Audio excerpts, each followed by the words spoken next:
Hi everyone, welcome back to Fix Your Apps. In this video, we're going to show you exactly how to use the LiDAR sensor on iPhone 16 Pro to scan 3D spaces and objects with ease.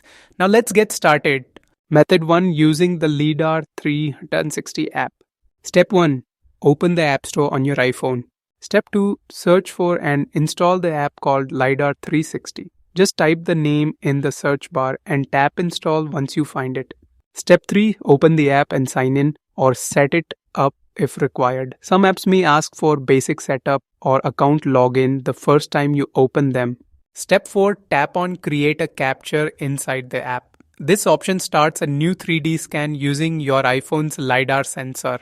Step 5, allow the app to access your camera when prompted. This permission is necessary for the app to use the LiDAR sensor through the camera system.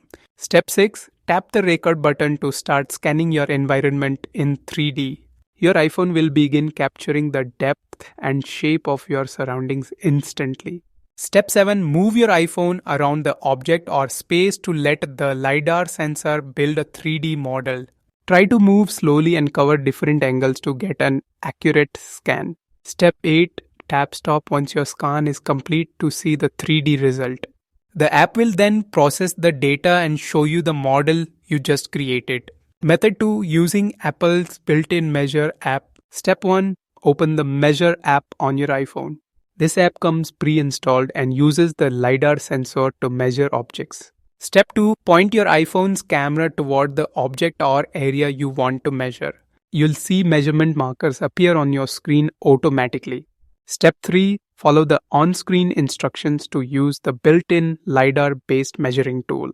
It's great for checking lengths, heights, and dimensions in real time. Thanks for watching and don't forget to subscribe to Fix Your Apps for more helpful guides.